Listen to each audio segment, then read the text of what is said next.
और 20 साल के जवान जाएंगे वहाँ अग्निवीर के माध्यम से।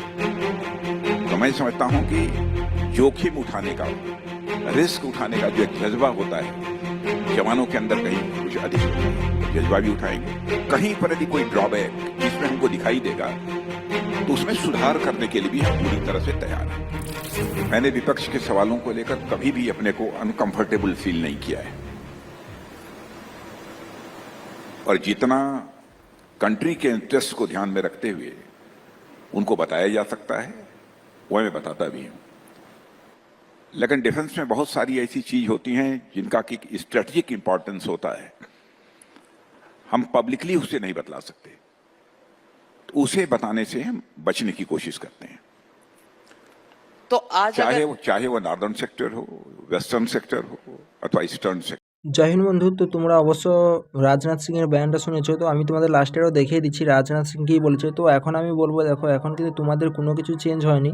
যারা যে বলছে না, অনেক ভিডিওতে দেখছে এবং অনেক ভাইরা আমাকে কমেন্ট করছে যে দাদা আমাদের কি অগ্নিপথ স্কিম কি আমাদের 4 বছরকে ক্যান্সেল করে আমাদের যেটা 15 বছর প্রথম থাকতো সেই 15 বছরের জব করে দিয়েছে। দেখো এখনও পর্যন্ত কিছু করা হয়নি, কিন্তু রাজনাথ সিং এটা বলেছে যে সময় যদি তেমন যদি কোনো কিছু প্রবলেম আসে তো অবশ্যই আমরা চেঞ্জ করব। যেটা যে 4 সাল ছিল 4 সালকে কিন্তু ক্যান্সেল করে দিয়ে আমরা কিন্তু 15 সাল যেমন ছিল তেমন কিন্তু করে দেবো। তো এটা কিন্তু পুরোপুরিভাবে কিন্তু ক্লিয়ার করে দিয়েছে, যদি প্রয়োজন যদি হয় তাহলে কিন্তু পুরোপুরিভাবে চেঞ্জ করবে। তো এখন আমি বলবো, এখন কিন্তু যেমন তোমাদের 4 বছরের তোমাদের জব অগ্নিপথ স্কিমের মাধ্যমে, অগ্নিবীর যোজনার মাধ্যমে তোমাদের যেমন তোমাদের 4 বছরের জন্য তোমাদের নিচ্ছে যে তোমাদের 25%কে পার্মানেন্ট করবে এবং তোমাদের 75%কে বের করবে। এখন কিন্তু পুরোপুরি কিন্তু সেই রকমই আছে, কোনো কিছু কিন্তু চেঞ্জ করা হয়নি।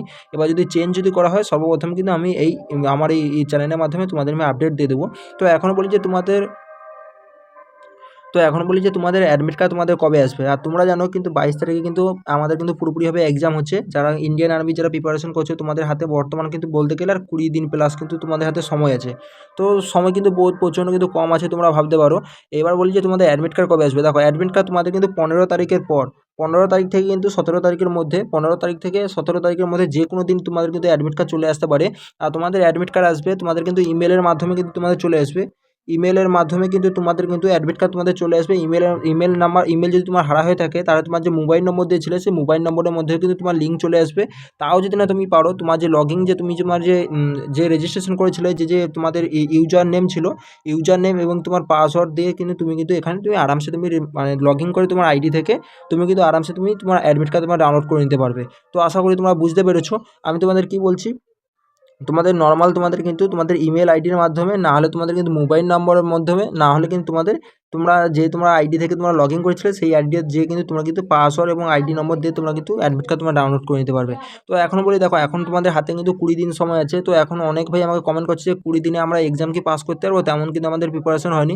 তো আমি বলবো হ্যাঁ, তোমরা কিন্তু পাস করতে পারবে, কারণ আমাদের তোমরা জানো যে ব্যারাকপুর ইয়ারো এবং কলকাতা ইয়ারো এবং শিলিগুড়ি ইয়ারো এবং বহরমপুর ইয়ারো এতটাও কাটো হাই যায় না। তো কলকাতা ইয়ারো কিন্তু সবথেকে বেশি কিন্তু কাটো হাই যায়। এছাড়া কিন্তু নর্মালি আর যে বাদবাকি যে ইয়ারও আছে তাদের কিন্তু কাটো কিন্তু কলকাতার থেকেও কিন্তু কম থাকে। তো আমি বলবো তোমরা যদি 20 দিন যদি এই যে 20 দিন না, এই 20 দিন প্লাসে তোমাদের গুনে চুনে যদি গোটা চ্যাপ্টার আছে, জিকে চ্যাপ্টার আছে এবং ম্যাথের চ্যাপ্টার আছে, তোমরা যদি সেগুলো যদি কভার যদি করে নাও, আমি বলবো তুমি 100% তুমি পরীক্ষায় তুমি পাস তুমি করবে যদি তুমি ফার্স্ট গ্রুপ তুমি মেরে তুমি নাও। ঠিক আছে, পরীক্ষায় তো নাম আসবে এবং চাকরি হবে যদি তোমার ফার্স্ট গ্রুপ এবং 10টা যে বিম আছে 10টা বিম যদি মেরে নিতে পারো।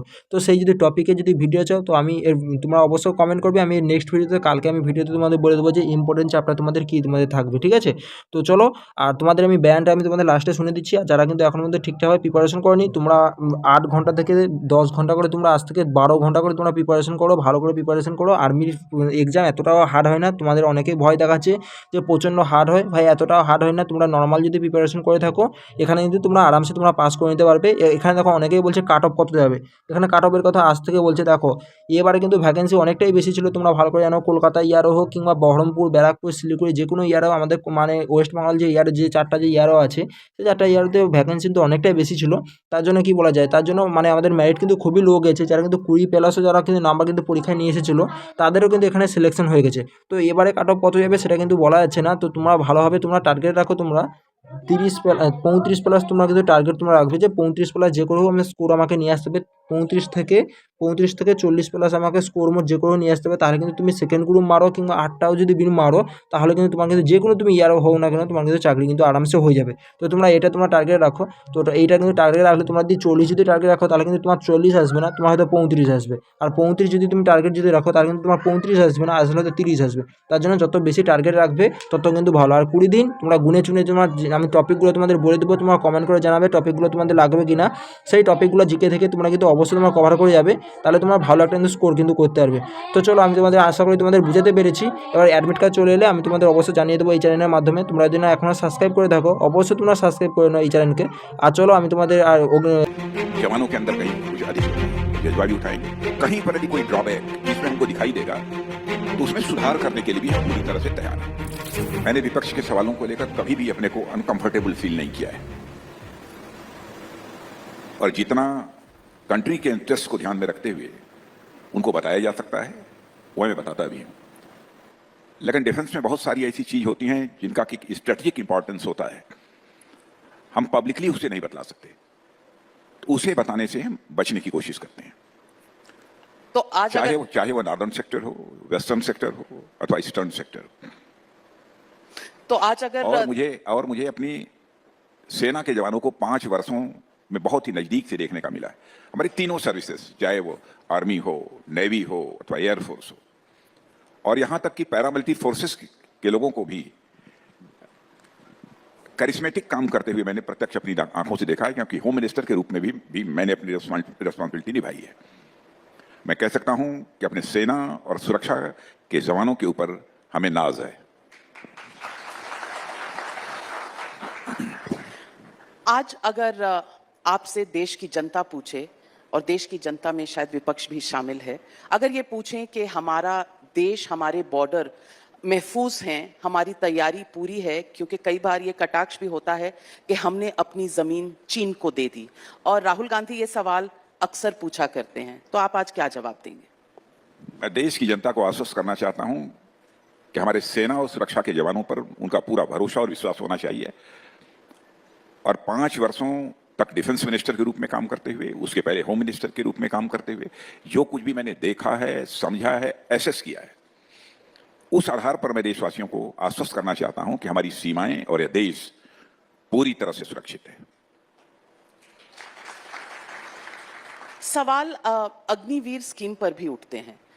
अग्निवीर स्कीम पर कुछ विपक्षी दलों का कहना है कि शॉर्ट चेंज किया जा रहा है नए युवाओं को जो भर्ती होते हैं, क्योंकि उन्हें वो सारी सुविधाएं उपलब्ध नहीं है, और ये शॉर्ट ट्रेनिंग कोर्स है, शायद टेम्पररी तौर पर हम सैनिक इकट्ठे कर रहे हैं।